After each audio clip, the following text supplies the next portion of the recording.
Bonjour à tous, vous qui nous suivez sur la 88.4 MHz. La Parole Éternelle vous offre ce numéro de En Bonne Santé. Vous êtes à la télé ou à la radio. Bienvenue à tous dans En Bonne Santé. Qu'est-ce que nous pouvons faire pour sauver une vie? C'est notre préoccupation de tous les jours et nous essayons de sauver une vie par des sensibilisations, par des exhortations sur comment est-ce que nous pouvons vivre en société et éviter d'attraper certaines maladies. Alors aujourd'hui, notre préoccupation est centrée sur les infections. Vous savez qu'il y en a beaucoup, vous le savez, surtout vous jeunes filles, vos femmes, vous savez que dans beaucoup de formes nous parlons d'infections, mais peut-être en ignorant ce que c'est exactement les infections. Aujourd'hui, nous parlons des infections qui sont aussi très courantes, infections sexuellement transmissibles. C'est avec vous, Dr Gabriel Kapia. Bonjour et bienvenue. Bonjour Madame la journaliste. Alors merci d'être avec nous aujourd'hui. Nous parlons avec vous des infections. Il y en a beaucoup, bien sûr, mais ce qui nous préoccupe aujourd'hui, ce sont des infections qui sont sexuellement transmissibles, chez la femme ou chez l'homme, bien sûr. Alors, qu'est-ce que nous pouvons comprendre par une infection? Ce sont les infections courantes que nous pouvons voir sur des plaies. Est-ce que ce sont des infections que nous pouvons avoir attrapées dans l'air ou infection sexuellement transmissible, on comprend comment? Oui, merci Madame pour la question. En fait, il s'agit d'une infection contractée au cours d'un contact sexuel ou d'un contact intime. Donc c'est ce qu'on entend par infection sexuellement transmissible, contact sexuel, contact intime. Par contact intime. Alors même avec un conjoint, un partenaire officiel dans la maison comme ça, on peut à tout moment les attraper, ou est-ce qu'il y a des raisons, il y a des causes qui font que dans ces contacts intimes, nous attrapions ces infections? Oui, nous devons dire que l'infection sexuelle donc est un des motifs les plus fréquents de consultation en gynécologie et même d'hospitalisation. Hein. Elle est très fréquente chez la femme en période d'activité sexuelle. Il y a même plusieurs facteurs favorisant une infection.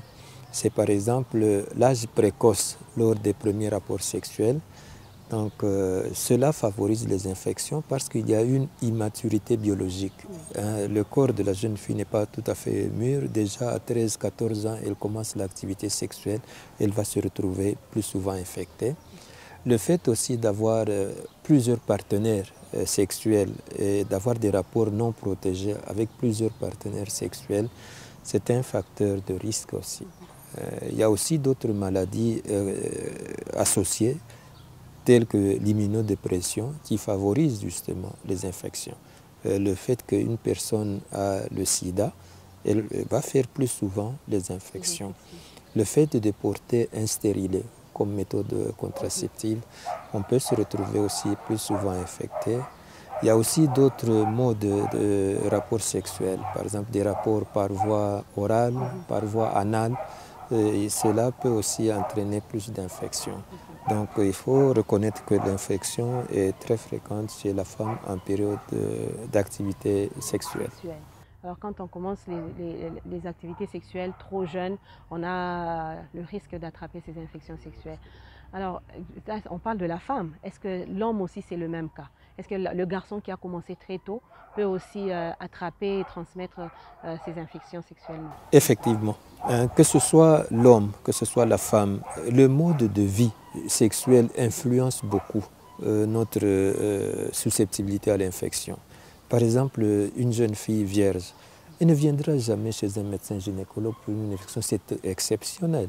Mais celle qui a commencé tôt l'activité sexuelle, qui a plusieurs partenaires sexuels, c'est celle-là qui viendra souvent avec des symptômes d'infection. Donc notre mode de vie, notre comportement sexuel conditionne justement notre fragilité devant les infections. Alors on se retrouve fragile, faisant des infections sexuellement transmissibles, donc on est en danger, on met l'autre en danger. Alors là, ce sont les causes, mais est-ce qu'on se rend compte qu'on a les infections sexuellement transmissibles?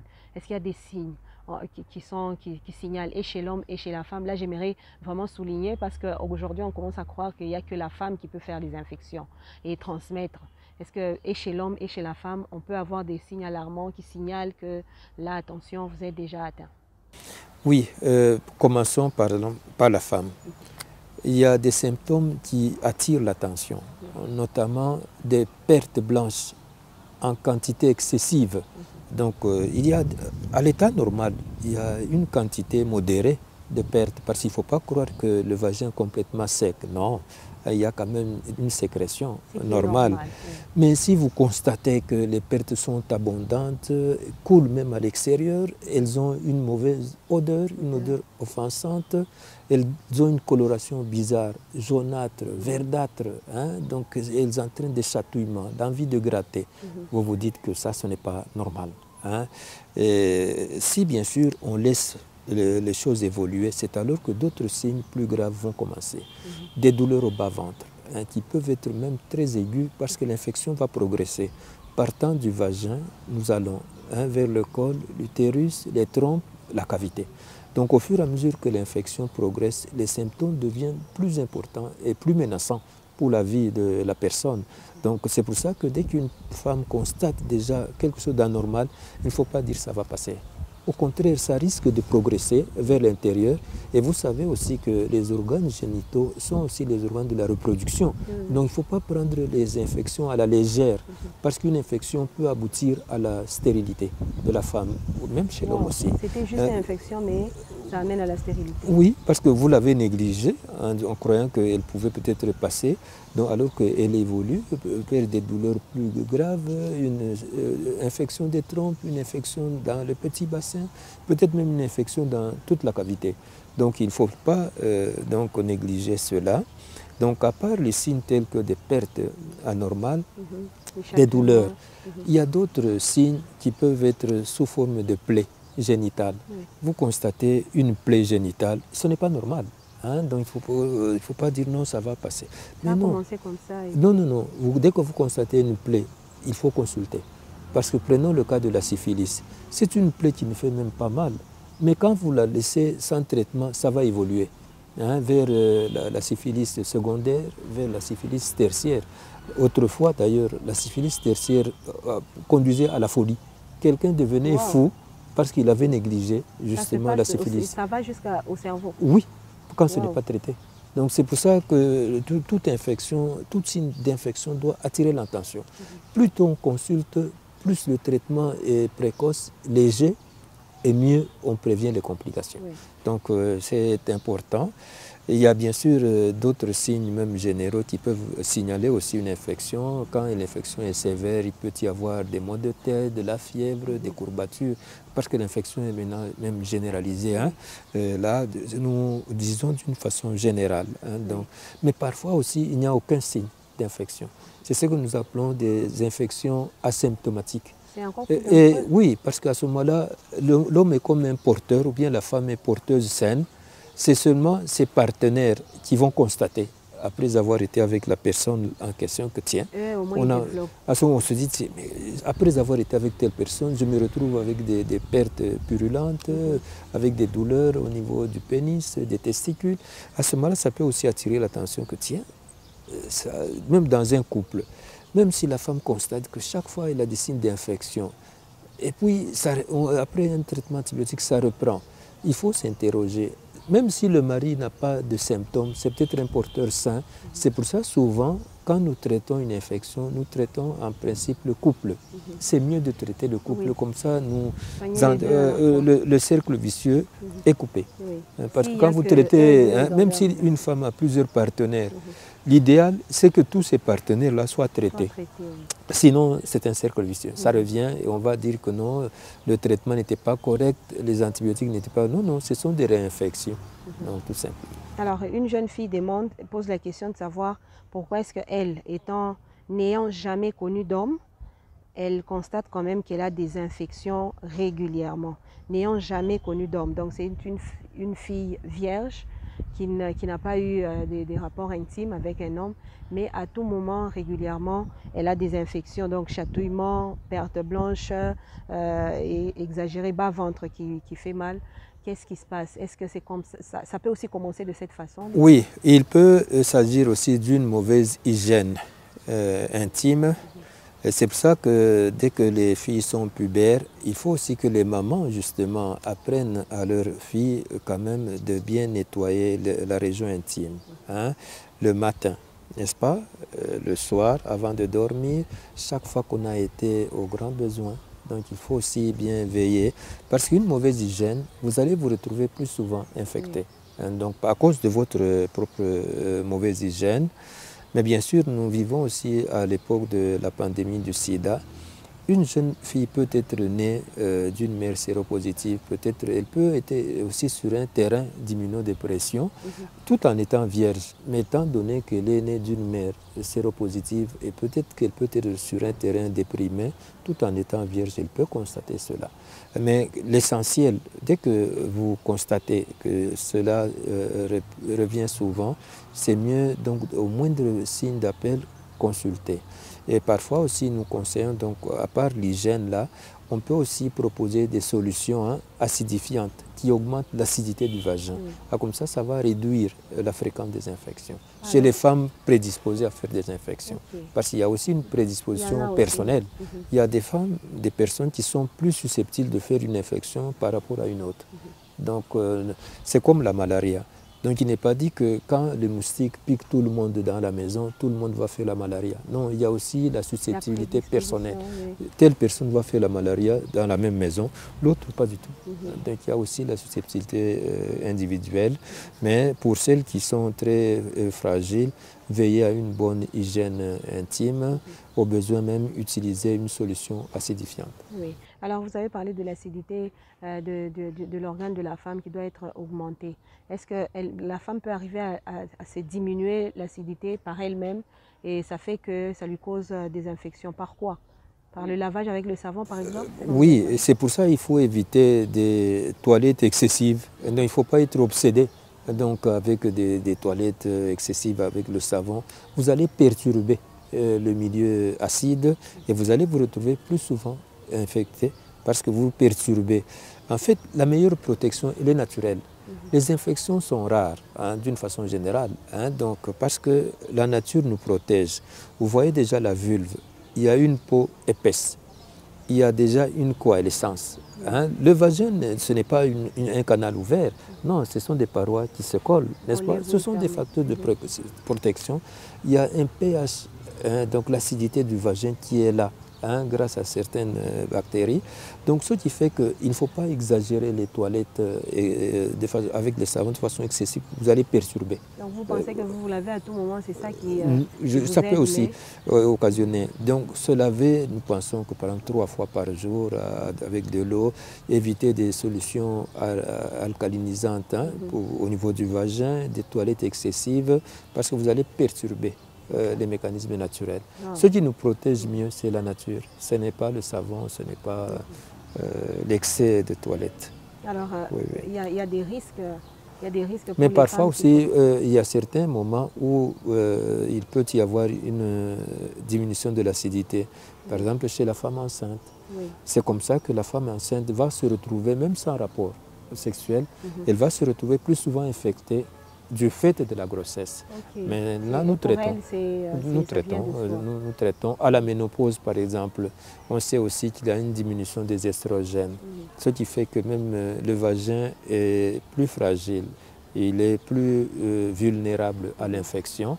Donc la femme ménopausée qui n'a même plus de rapport peut de temps en temps aussi se retrouver infectée.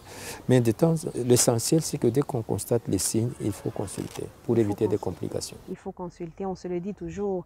Dès que vous avez constaté quelques signes, consultez au plus vite, surtout les femmes qui sont très fragiles, très exposées, elles doivent consulter à tout moment, consulter quand il le faut et que le médecin vous dise ce qu'il faut faire et la nature elle-même peut nous protéger. Donc soyez propres, gardez-vous bien. Être propre, ce n'est pas se laver 15 fois par jour, non. C'est que vous allez perdre même ce dont le corps a besoin. Alors il faudra vraiment qu'un médecin vous dise ce qu'il faut faire quand vous sentez que quelque chose ne va pas. Alors la jeune fille, elle doit être propre pour commencer et éviter à ce que les toilettes soient excessives.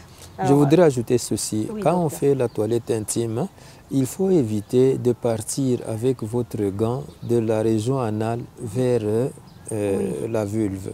Parce que la région anale est toujours colonisée par des bactéries.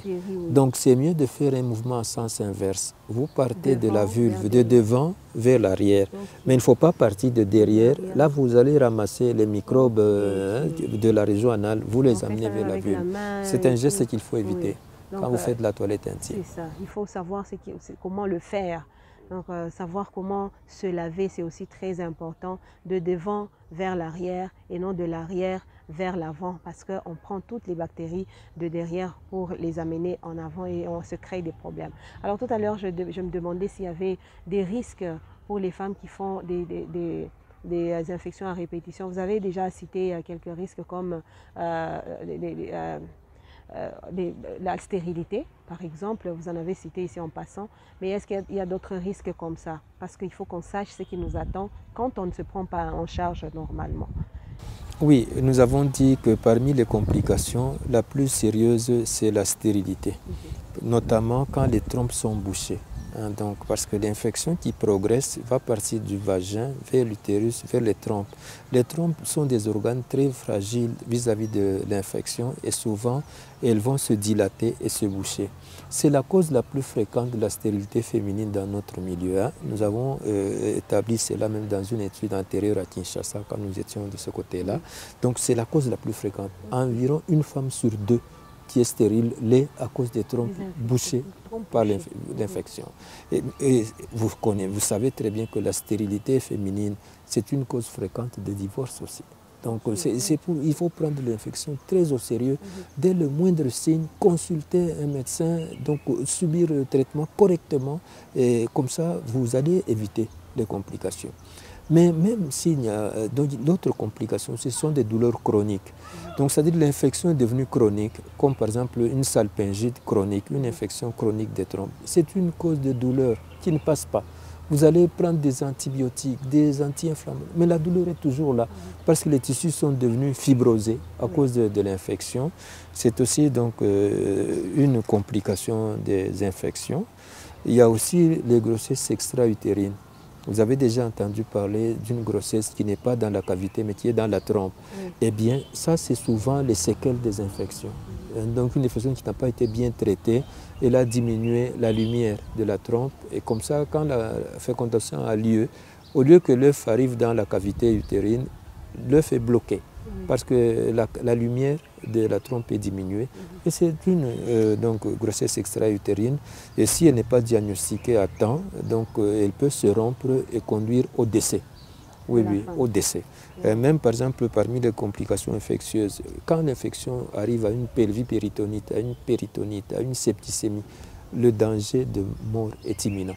Donc c'est pour ça que l'infection n'est pas à prendre à la légère. Nous avons parlé même du cas, par exemple, de la folie en cas de syphilis. Et il y a aussi maintenant, parmi les infections sexuellement transmissibles, il y a le sida, qui est la grande pandémie de notre époque. Il a tué des millions de personnes, surtout en Afrique au sud du Sahara. C'est pour dire qu'il faut savoir prendre des mesures, un comportement de vie qui vous met à l'abri des infections. Notamment, par exemple, pour ceux qui peuvent ne pas avoir des rapports sexuels. Pourquoi? Oui, c'est un mode. Une fille qui reste vierge jusqu'à son mariage, elle est à l'abri des infections en général, par rapport à celle qui se prostitue. Donc, même quand on est dans le couple, c'est la fidélité réciproque absolue. Donc ça, c'est vraiment une garantie à notre époque de vieillir. Parce que quand il y a infidélité, le sida est vite là, et ainsi de suite. Donc il faut un tel comportement. Et même quand il y a les premiers signes d'appel de l'infection, il ne faut pas négliger. Et parfois, nous voyons dans nos consultations une femme qui est là, elle dit « j'ai des pertes blanches comme ça, j'ai des douleurs depuis un mois ». Mais pourquoi attendre un mois? Parce que l'infection, elle n'attend pas, elle progresse et vous risquez de devenir stérile. Après, vous avez eu 2 enfants et puis après, ça ne vient pas à cause peut-être d'une infection que vous avez négligée. Nous pensons que c'est toujours mieux. Donc, le respect aussi des mesures d'hygiène, c'est toujours aussi important. Oui. Et chaque fois, c'est mieux de traiter le couple. C'est mieux de traiter le couple, comme ça on est sûr d'avoir éradiqué l'infection au niveau du couple. Alors, ça c'est une chose à prendre vraiment, mais dans la prise en charge de la femme qui est déjà infectée, l'homme qui est déjà infecté, on fait quoi exactement? Vous faites quoi exactement pour finir ces infections? Et quand les infections ont rongé tellement la femme, est-ce qu'il y a une chance à ce qu'elle guérisse de cela? Oui, aujourd'hui nous sommes bien équipés.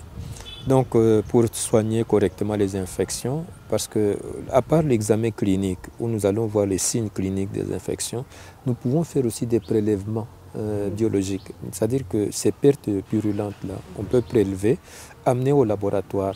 On va reconnaître le microbe en cause et sa sensibilité aux antibiotiques. Hein. Même si, par exemple, une personne fait de la fièvre à cause d'une infection sévère, on peut prélever le sang, envoyer au laboratoire, cultiver ce sang, reconnaître le microbe en cause et sa sensibilité. Donc, et d'une façon générale, même en attendant les résultats de la culture, nous disposons actuellement d'une gamme étendue d'antibiotiques puissants, de façon que les infections sévères qui mettent la vie des personnes en danger sont devenues exceptionnelles, parce que nous avons des antibiotiques extrêmement puissants.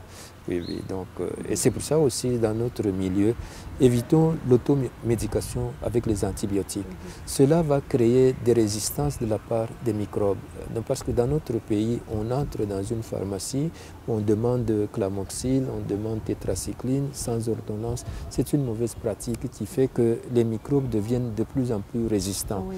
Donc, l'antibiotique doit être utilisé à bon escient, prescrit par un médecin pour un temps limité.